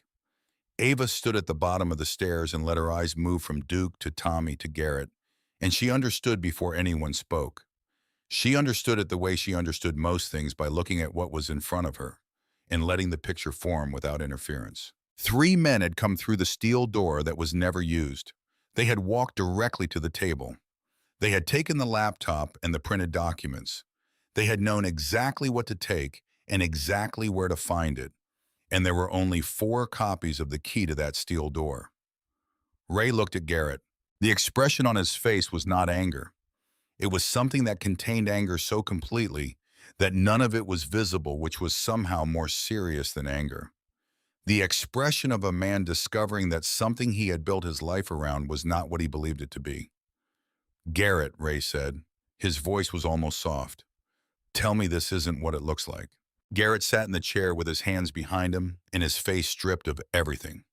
It usually carried the sardonic composure, the evaluating distance, the armor of a man who had spent years being the one in the room most likely to see what was coming. What remained underneath was older and more exhausted than Ava had expected. The face of someone who had been carrying something too heavy for too long and had finally set it down regardless of what setting it down would cost. "My daughter," Garrett said. The 2 words made room for themselves in the room and everything else moved aside. "Claire, she's 22, Carver City. 18 months ago, she made a series of bad decisions that put her $47,000 in debt to people who were not patient about collecting." He stopped. His jaw worked. "Graves' people found out. They paid off the debt. All of it. And then they told me they owned Claire's future. That I was going to help them or they were going to demonstrate what owning someone's future meant." The room held still. "How long?" Ray asked. 4 months. The 2 words settled. "I was careful. I didn't give them the things that would have let them move earlier. I held back what I could, but I gave them enough." He looked at the empty plywood where the documents had been. The back door key, Petra's schedule, the layout of what was on the table. They came in knowing exactly what to take and where it was. Ava had been standing near the bottom of the stairs, watching this the way she watched everything that mattered with her complete attention. She felt the room absorbing the weight of it, not dividing into factions, not erupting into accusation, but taking on the specific gravity of a truth that everyone present was now required to carry. Garrett had done something that could not be undone. He had done it because someone had identified what he could not afford to lose and had used it as a lever. She knew that architecture. She had lived inside a version of it. She looked at Garrett Wren zip-tied in a chair in the club he had helped lead for years and did not feel what she had expected to feel. Not contempt, not the satisfaction of a betrayal exposed. Something more complicated. Something about the difference between a person and the worst thing they have done. "We need to know what they still don't have," she said. Every face in the room turned toward her. He kept back the important things. "So what exactly did they take and what do we still have?" She looked at Petra. "The laptop." Petra reached into her shirt pocket and produced the flash drive, small and silver, catching the overhead light. "What kind of forensic accountant," Petra said in the exact tone of someone answering a question that should not have needed asking, "opens her laptop in someone else's building without a backup already in her pocket?" Duke exhaled. It was the sound of a very significant amount of pressure finding a small but adequate exit. "Every document," Petra said. "Every spreadsheet, every corporate filing, the full chain from Graves to Ashcroft to Redding, all of it. Encrypted." "And this," Ava said. She held up Petra's phone. The room looked at it. "When I heard the back door, Petra told me to go upstairs. Before we went, I saw her start something on her phone. I didn't understand what she was doing until we were already upstairs." She looked at Petra. "Tell them." Petra adjusted her glasses. "When I heard the footsteps on the back stairs, I pressed record. I had 4 minutes and 37 seconds before the door at the bottom of the stairs closed and the sound became too muffled to be useful. During those 4 minutes and 37 seconds, the men downstairs were communicating with someone via speakerphone, someone giving them instructions about what to take and confirming what they found." She paused. She let it land. "The voice giving instructions," Petra said, "is Russell Graves." The silence that followed was not heavy. It was electric. The silence of a room in which something decisive has arrived and every person present has understood simultaneously that the shape of everything has permanently changed. Ray looked at the flash drive in Petra's hand and the phone in Ava's hand, and something moved across his face that was not relief, not triumph, not any of the simpler emotions. Something more complicated. The expression of a man who has spent his entire life fighting things with his hands and has just understood that the thing that will win this particular fight was found by a 13-year-old girl sleeping on his concrete while he did not know she was there. Ava, he said. She was already unfolding the piece of paper from her pocket, the number in Ray's handwriting clean and deliberate. She picked up Petra's phone and dialed. It rang once. FBI Field Office, Carver City, Agent Cutter. Alert. Used to calls at hours when calls meant something. Ava stood in the center of the Iron Ridge Riders clubhouse, surrounded by men who were hurt and carrying the weight of a betrayal and fighting something that had not finished trying to take everything from them. And she held the phone to her ear and spoke clearly. My name is Ava Mercer. I have information about a criminal conspiracy involving a city council candidate named Russell Graves. A private security firm called Ashcroft Partners stolen police weapons planted on private property in Millhaven, Ohio, in a coordinated campaign of fraud and corruption targeting the Iron Ridge Riders Motorcycle Club. I have documentary evidence, audio recordings of the candidate directing criminal activity, and witnesses prepared to testify. Silence, then. How old are you? 13, does that matter? A pause, 2 full seconds. Where are you right now? I'm standing in the building they tried to destroy. Another pause, shorter. The sound of a chair, papers, a person shifting from one mode into another. Don't let anyone leave. Don't touch anything that could be evidence. I'm dispatching agents to your location now. A brief stop. Ms. Mercer, is anyone in immediate danger? Ava looked around the room, at Duke with the blood drying above his eyebrow, at Tommy on the floor with his arm held wrong, at Garrett in his chair, at Ray standing at the head of the table carrying the full weight of the last 18 hours in the set of his shoulders and the lines around his eyes. Yes, she said, everyone here. She hung up. Ray's phone rang before she had fully lowered her arm. He looked at the screen and something happened in his face that she had not seen happen before. Not the steady absorption of difficult information, not the controlled management of what he was feeling. Something opened briefly, and what was under it was rawer and more complicated than anything he had allowed her to see. He answered. He listened. His free hand closed slowly into a fist at his side, and then with effort released. Where are you? He said. He listened again. Are you hurt? A pause. Stay where you are. FBI is on the way. It's over, Carla. All of it. He lowered the phone. They took her, he said. The room went absolutely still. Last night, 2 men picked her up outside her apartment after her call to me. They took her to a warehouse in the industrial district and held her for 5 hours. They told her if she didn't close the investigation, her career was finished and her daughter's scholarship at State would be withdrawn. The flatness in his voice carried underneath it a vibration that had no safe outlet. The contained force of a man holding something that was pressing very hard against the walls he had built to contain it. They took her phone, they took her notes, then they drove her to a gas station on Route 9 and left her without a car. Nobody spoke. She walked 3 miles to a payphone, Ray said. She's been trying to reach me for 2 hours. Ava stood in the middle of the room and felt the full architecture of what Russell Graves had constructed. Not just the shell companies and the planted weapons and the complicit commissioner. The willingness to reach into the life of a police detective and threaten her child.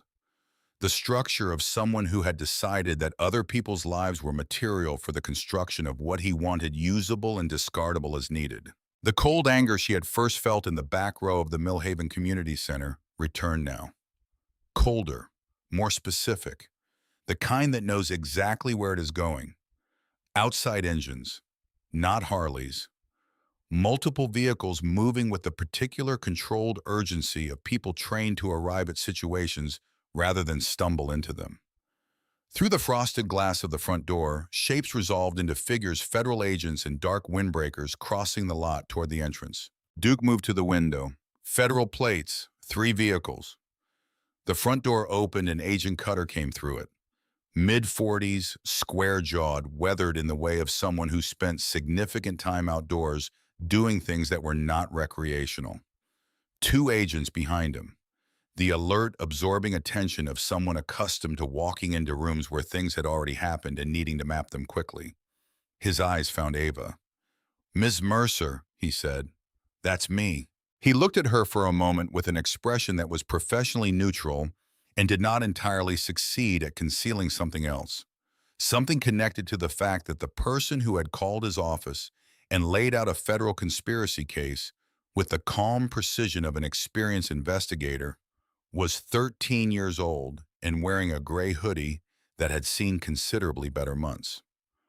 "Walk me through it," he said. So she did.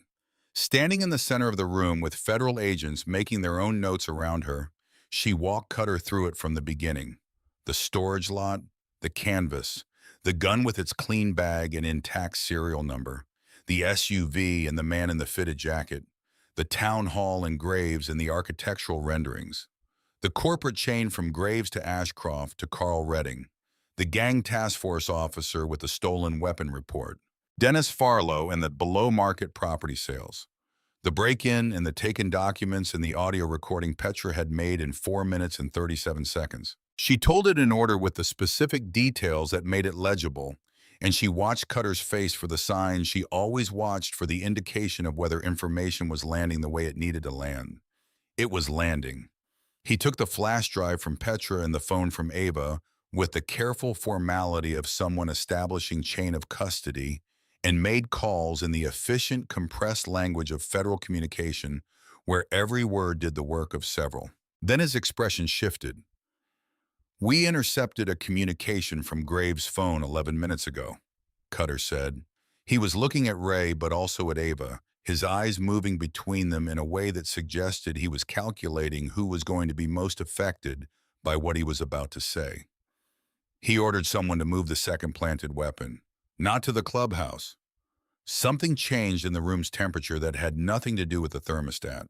He ordered it moved to a residential address on Ridgeline Avenue, Cutter said. Unit 4B. The world went white. Not bright, blank. The specific blankness of a screen when the signal cuts and there is nothing left but absence. Ridgeline Avenue, Unit 4B, her mother. "What did you say?"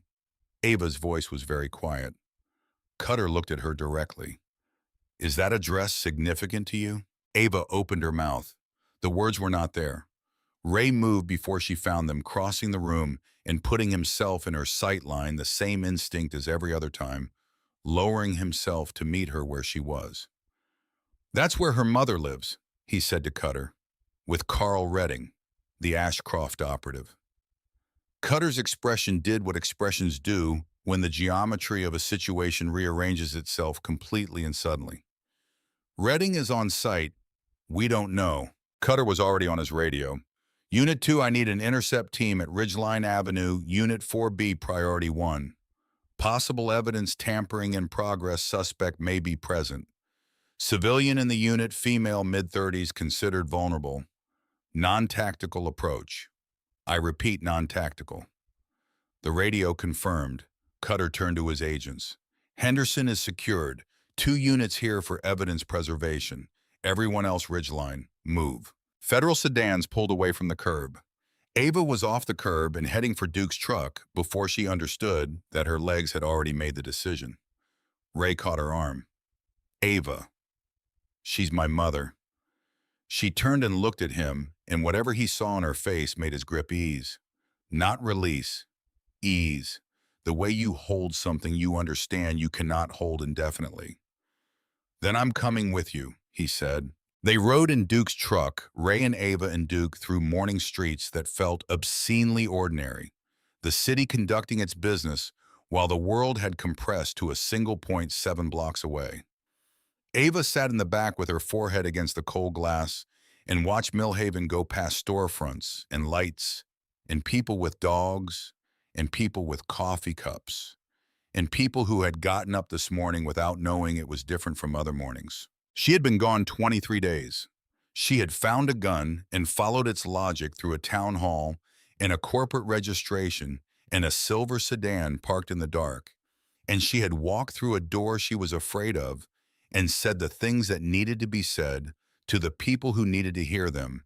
And she had stayed when everything in her said to go. She had done all of that. And now she needed to do one more thing, which was the hardest, which was to sit in the back of this truck for the 4 minutes it took to reach Ridgeline Avenue and not know whether her mother was all right. They arrived to find 2 federal vehicles already on the street, agents moving toward the building with the controlled urgency of people trained to be fast without appearing to be. Ava was out of the truck before it stopped. She crossed the sidewalk and came around the corner of the entrance as Cutter came through the door with one hand on the shoulder of a woman in a gray bathrobe. Ava stopped. Diane Mercer looked like a photograph left too long in the rain. Not destroyed, still recognizable, but altered by exposure to conditions it was not designed to withstand. The dark eyes Ava had inherited were there. The sharp cheekbones, the mouth that had once known how to smile in a way that made small rooms feel larger. But everything surrounding those features had changed.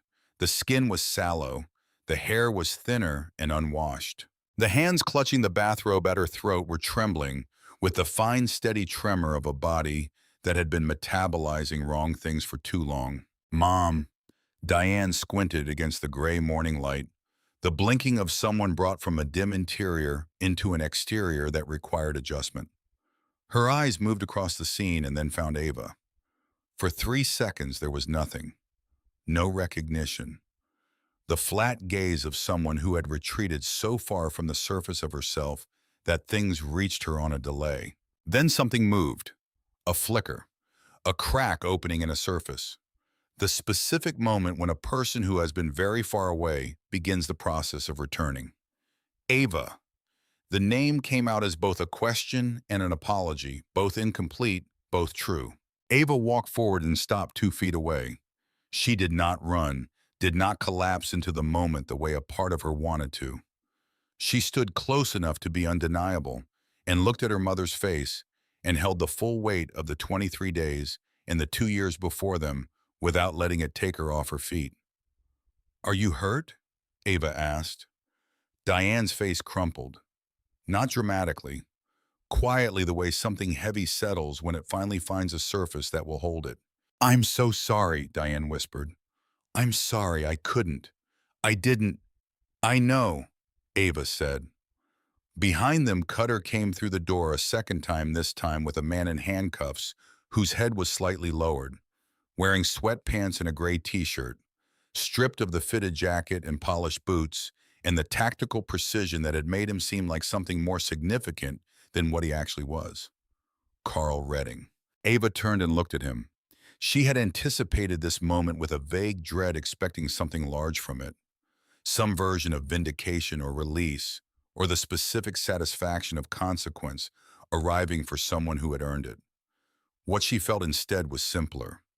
She felt how small he was. Not in size, in everything else. Stripped of the apartment, in the recliner, in the face-down phone, in the patient calculating eyes, stripped of the context that had made him feel like something inescapable. He was just a man in sweatpants being walked to a federal vehicle by people with better judgment than he had exercised. Small in the way that things which seemed enormous in the dark always reveal themselves to be ordinary in daylight. She watched him loaded into the back of the sedan and felt nothing that required a name. Cutter approached Ray. "We found the weapon. Under the bathroom sink. Same profile as the first. Department issue Glock clean bag deliberate placement. And a prepaid phone with text messages from a number already traced to Graves' campaign office." "Graves himself?" Ray asked. "Agents picked him up at his campaign headquarters 9 minutes ago." Something crossed Cutter's face adjacent to satisfaction. "He was destroying documents when they arrived. That's obstruction on top of everything else." Ray nodded. He absorbed it the way he absorbed everything without excess. Ava had come to understand in the hours since she walked through the Iron Ridge door that this was not coldness. It was a kind of respect for the weight of things, a refusal to make them lighter by performing emotions about them. Carla, Ray said. Detective Novak is at the field office giving a statement, Cutter said. The men who held her have been identified through Ashcroft employee records. Her career is fully intact. What was done to her constitutes federal kidnapping charges as an additional count. He paused. She vouched for you, by the way. When Ms. Mercer called this morning, I was prepared to take it seriously based on the content alone. But Detective Novak's name connected to this case made me move faster. We worked together 4 years ago. When she's attached to something, it tends to be real. Do you wish? Ray looked at the gray November sky, the flat light of a Midwest morning that had not committed to what kind of day it intended to be. Dennis Farlow, he said. Mr. Farlow contacted our office independently this morning 40 minutes after your meeting at the Foundry. He's retained counsel and is seeking a cooperation agreement. Given the degree of coercion involved in the property approvals and the extent to which he was kept ignorant of the criminal aspects of the operation, there is a clear path to reduce charges in exchange for full testimony. Ava sat down on the front step of the Ridgeline building. The concrete was cold through her jeans. She looked at the street, at the federal vehicles in the morning, and the people who had gotten up today without knowing it was different, and she felt the specific exhaustion of someone who has been in motion for a very long time and has just stopped. Diane sat down beside her. A female agent draped a blanket over her shoulders. Diane pulled it tight with shaking hands. The distance between them on the step was 2 inches of concrete. It was also 2 years and one man and a bottle of whatever had been cheapest, and a mother who had chosen to disappear, and a daughter who had learned to disappear too for different reasons, with different costs. Neither of them spoke for a moment. Your father would have liked them, Diane said. The words settled into the space between them and stayed there carrying more weight than their size suggested. It was the first true thing Diane had said about Marcus Mercer in 2 years. Not performed grief, not guilty oblique reference. A true thing observed and offered. Ava looked at her hands. They were clean, nails trimmed. The hands of a girl who had slept on a cot last night and eaten toast that someone made for her and woken up in a room with a heater that worked. Mom, she said, you need help, real help. There's a place in Carver City that Ray knows about.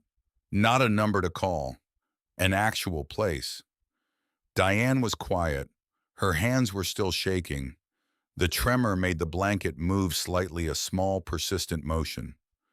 I don't know how to start, Diane said. You don't have to know how to start. You just have to go. Diane looked at her daughter. The eyes that met Ava's were Ava's own eyes, the same shape and color damaged, in the way that years of wrong choices damage a person. But underneath the damage, underneath the fog and the guilt and the accumulated weight of every morning, she had chosen to stay under the surface rather than swim up toward it.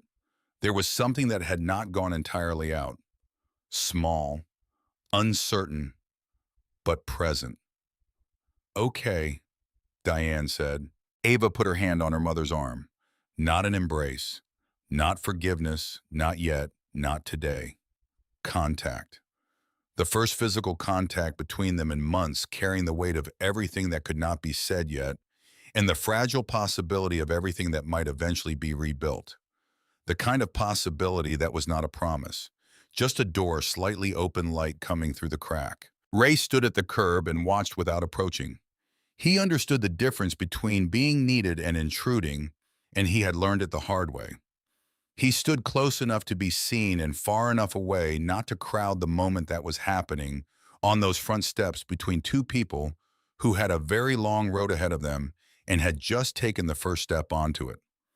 The weeks that followed moved with the mechanical inevitability of a system correcting itself after a long misalignment. Federal agents executed search warrants on Graves' campaign office, Ashcroft Partners, and Farlow's residence. The documents recovered combined with Petrovos's financial analysis, the audio recording from the clubhouse, and the testimony of Farlow himself, who cooperated fully in exchange for a plea arrangement, produced a case the federal prosecutor described in a press conference as one of the most comprehensively documented municipal corruption cases the district had seen in 10 years. Russell Graves was charged with conspiracy to commit fraud, obstruction of justice, and directing the commission of multiple felonies. His attorneys released a statement characterizing the charges as politically motivated. Nobody in Millhaven appeared to believe it. The local news ran the story for 3 consecutive days, and for the first time in the coverage, the Iron Ridge Riders were not the villains. They were the target. The community that had been told for months the bikers on Henderson Avenue were dangerous was now learning that the man who told them that was the most dangerous person in the room. Carl Redding was charged with conspiracy evidence tampering domestic violence charges that Diane agreed to pursue and federal kidnapping charges connected to Carla Novak. He did not make bail. Farlow resigned from the City Property Commission and entered the Federal Witness Protection Program pending trial. His testimony would seal the case against Graves' entire operation, including 3 members of the gang task force who had facilitated the stolen weapon scheme. Garrett Wren stood before the full membership of the Iron Ridge Riders on a Tuesday night and told them everything. His daughter Claire's debt, the leverage, the 4 months, the things he had given and the things he had held back, and the thing he ultimately had not been able to hold back. The room listened without interruption. When he finished, Ray called for a vote, not on punishment, on whether Garrett Wren would be given the chance to earn back what he had lost. 11-4. His VP patch was removed. The position was left vacant, not reassigned, not dissolved, simply empty, a visible absence that served simultaneously as accountability and as possibility. The space would exist for as long as it needed to exist. Garrett accepted it without argument. He stood from the table, walked to the bar, poured himself a cup of coffee, and sat in the corner where Petra usually set up her laptop. He did not speak again that evening, but he stayed. And in the grammar of the Iron Ridge Riders, staying was its own kind of statement. Carla Novak returned to the clubhouse 2 days after the arrests, walking through the front door with a split lip and bruised wrists she had decided not to conceal, and sat at the bar and drank black coffee while Duke told her about the break-in and the fight and the zip ties and Petra's recording. She got them on tape, Carla said. Something that was almost a smile moved across her damaged face. A forensic accountant with a phone. That's what took down a multi-million-dollar conspiracy. She shook her head slowly. Every time I think I've seen everything. She looked at Ava, who was sitting on the stairs reading a paperback Western from the library, one of the same authors her father had kept on his nightstand. She shook, Carla said quietly to Duke. The whole time, she just didn't let anyone see it. Diane Mercer entered the residential treatment program in Carver City 10 days after the arrests. Ray paid for it, not from club funds. From his own account, money accumulated over 2 decades of motorcycle repair work and a small military pension he had been drawing and mostly not spending. He did not tell Ava. She found out from Duke, who believed that certain debts of gratitude should be visible even when the person who created them would prefer they weren't. Ava visited her mother on Wednesdays. The visits ran 30 to 40 minutes and were difficult in the way that necessary things are difficult, not with drama, not with the vocabulary of crisis, but with the sustained effort of 2 people attempting to rebuild something that had been damaged over a long time and could only be rebuilt slowly, 1 plank at a time, with attention to each joint. The first visit, Diane apologized for the full 30 minutes. The second visit, Ava asked her to stop. The third visit, they sat in silence for 20 minutes, and the silence was more honest than anything that had come before it. The fourth visit, Diane asked about the bikers, about Ray, about the clubhouse, and Ava told her the shape of it, not the darkness, not the full weight of what had happened, but the shape of it. The shape of a family that existed not because of blood, but because of choice. The shape of men who wore leather and rode loud machines and carried scars from wars, both foreign and domestic, and had without hesitation made room for a girl who had none. The room above the clubhouse became Ava's. Not officially at first, and then officially through paperwork that Carla Novak helped navigate, and that Ray signed with the focused attention of a man who understood that this particular signature was the most significant thing he would put his name to in a very long time. She painted the walls herself, a pale blue the color of sky in the minutes before the sun commits fully to the day. Duke helped her mount shelves. Tommy Briggs, whose arm spent 6 weeks in a sling that he treated as a conversational asset, brought her a desk lamp from a thrift store and a rug that was slightly too large for the room and had to be folded under at the edges, which he insisted was fine. She enrolled in Millhaven Middle School, 8 weeks behind with gaps that felt more exposing than sleeping outside had felt, because on the street nobody expected her to know anything. She went every morning. She walked down the stairs past the bar and the pool table and the table with the dark crack in its surface, and Ray would be at the bar with his coffee, and he would nod at her as she passed. Not a speech, not a demonstration, a nod. The acknowledgement of one person seeing another and confirming that they are real and present and not invisible. It was enough. On the first Saturday of December, the Iron Ridge Riders hosted a gathering on Henderson Avenue.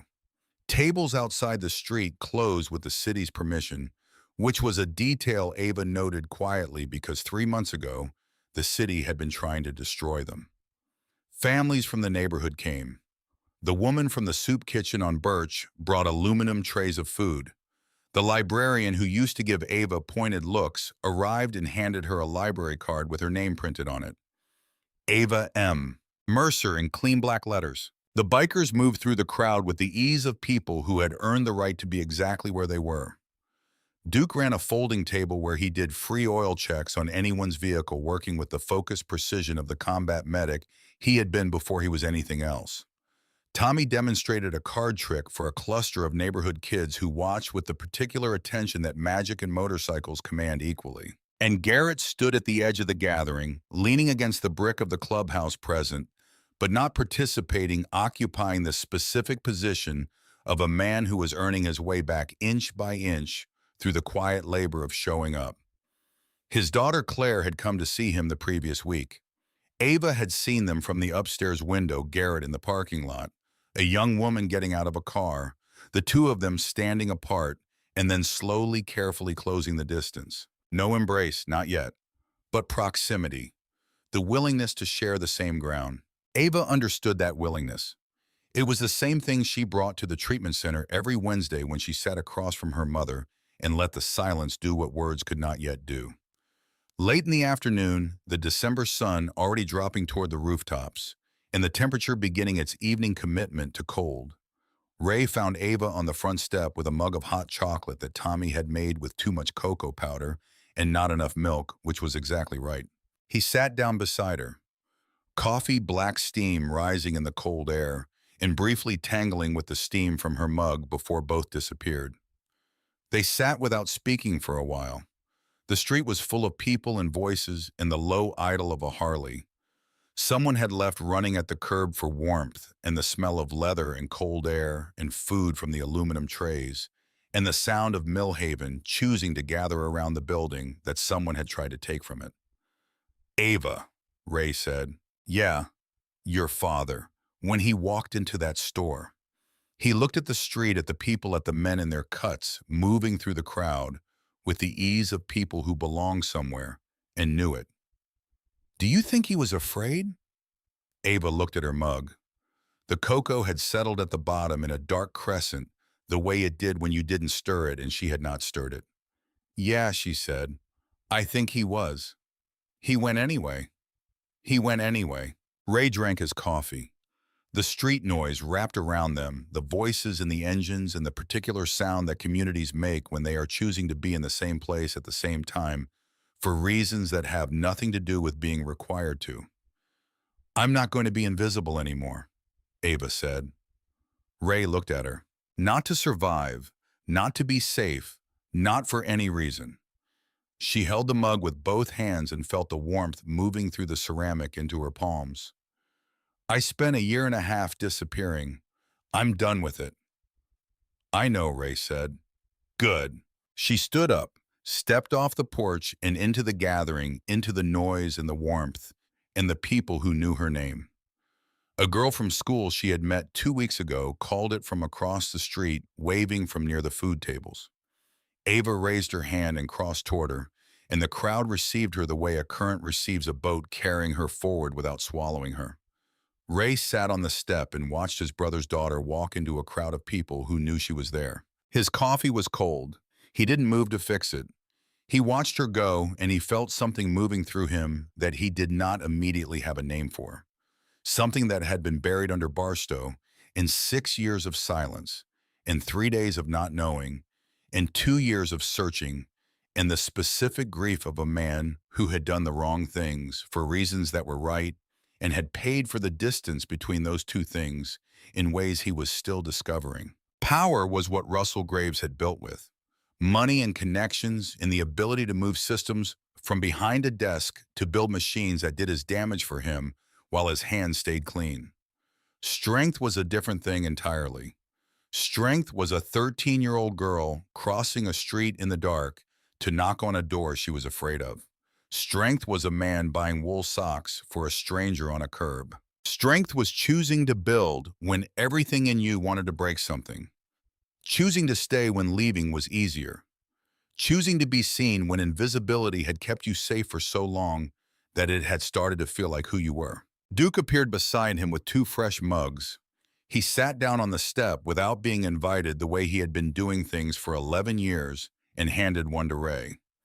They sat together in the December cold, 2 men who had been through more than one kind of war, watching the street fill with the sound of people who had decided to be in the same place. Down the block, a Harley engine turned over. Then another. Then a third. The sound built slowly, not a roar, not a declaration, just a hum. A vibration that moved through the concrete, in the brick, in the cold air, in the bones of everyone standing on Henderson Avenue. The sound of something that had been meant to end. The sound of something that had not.